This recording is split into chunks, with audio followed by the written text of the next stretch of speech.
Baiklah ibu-ibu, bapak-bapak yang saya hormati, untuk pertemuan sore hari ini kita akan melanjutkan materinya tentang cara pencegahan kekerasan di keluarga dan di masyarakat. Untuk itu saya akan bagikan cerita tentang anak yang tidak mau sekolah. Setelah itu nanti saya minta bapak ibu untuk menyampaikan, mengungkapkan apa yang isi dari cerita tersebut. Monggo.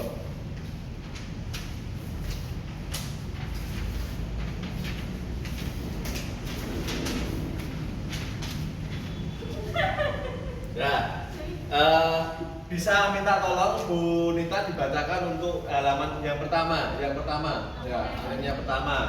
Ya, monggo. Didengarkan ya ibu. Bapak, yang keras. Pencegahan kekerasan terhadap anak. Cerita anak tidak mau sekolah. Kisah ini bercerita tentang seorang anak kelas 1 SD yang tidak mau berangkat sekolah. Dia bernama Nina, anak dari Ibu Eda. Suatu hari, Nina menangis terseduh-seduh di depan rumahnya karena tidak mau berangkat sekolah. Ya, selanjutnya Ibu Ani. Di saat Nina sedang menangis, seorang ibu bernama Ibu Ati bersama anaknya berjalan melewati dan menghampiri Nina.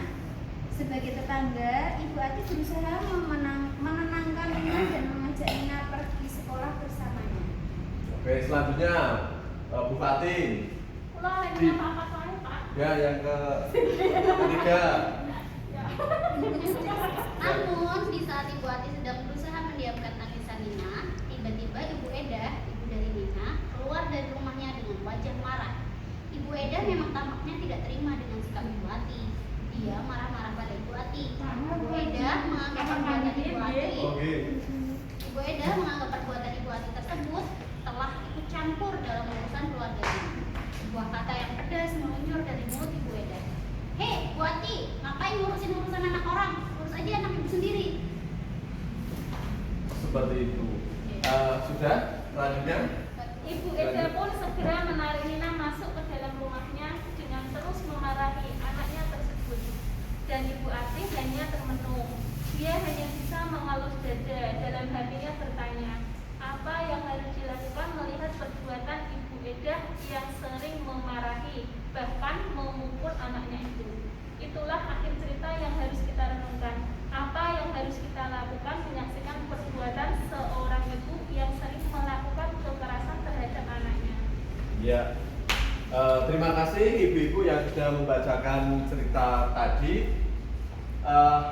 Pertanyaan selanjutnya, tadi di akhir cerita itu, apakah ada di sekitar kita kisah seperti Nina, kisah yang terjadi seperti Nina yang mendapatkan perlakuan tidak pas oleh ibunya? Monggo, Pak Wak. Enggak ada, alhamdulillah. Enggak ada. Terus yang lain Mbak Khadijah gimana? Kebetulan itu pembeli pun wonten nih, Pak. Ya, ceritanya gimana? Yang wonten niku rada galak, Pak. Sering niku disengan-sengeni dikongkon-kongkon. Sering niku ibuke galak ngoten lho. Oh, ibunya galak, tidak sayang. Bu Sapa, ada di tetangga dengan kasus hampir mirip dengan kejadian ini yang dialami Nina.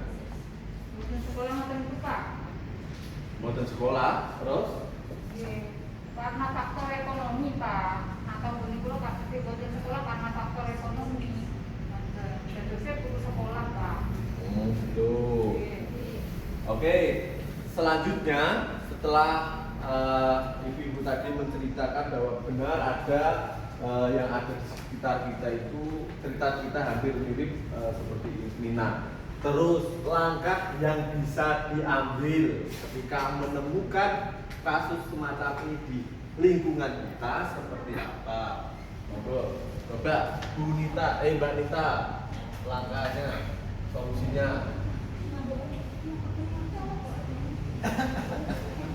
Apa? Gak ada anak, Pak. Ini laki ibu nih kok.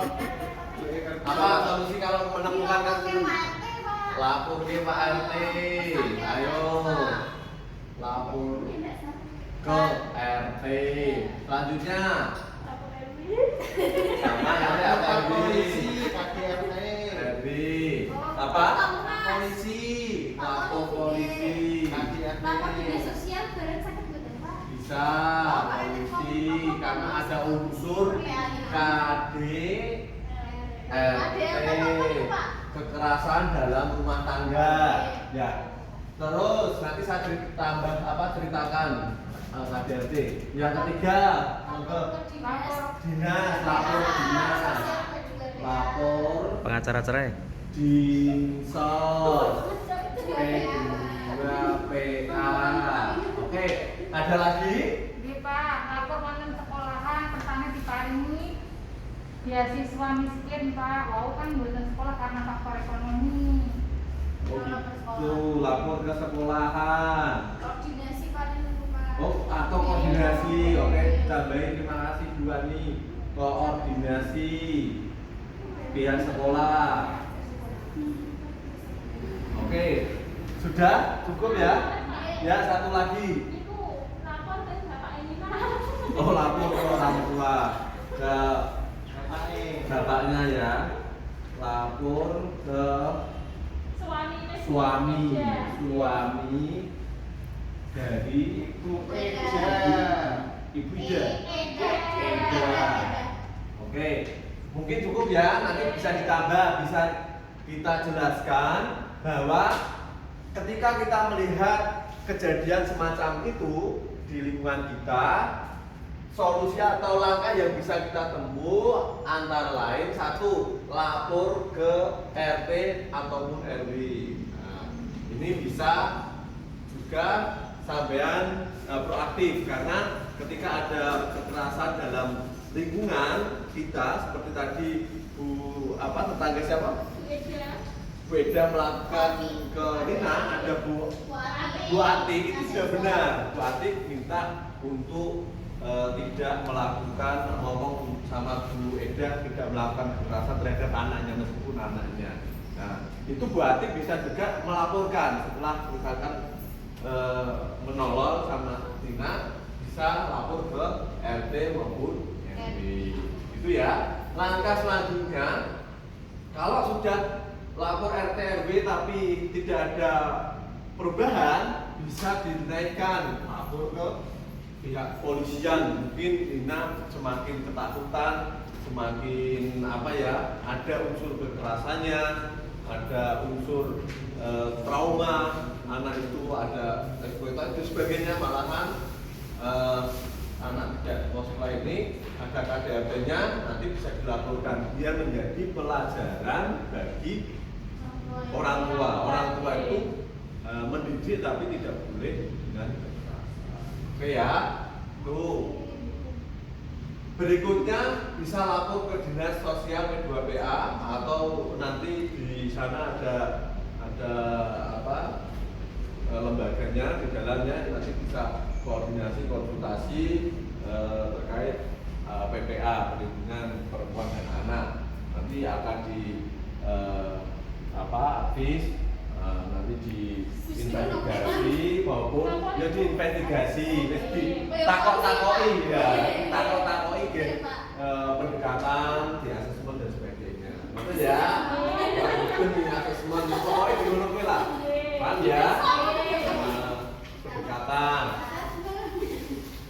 Ada lagi lapor ke sekolah, koordinasi. Ini bisa juga nanti biar meskipun karena persoalannya sebenarnya ibunya ini. Anak kan bukan kurang sekolah mau ceritanya Pak. Oh gitu, anaknya tidak mau sekolah, dimotivasi. Gitu.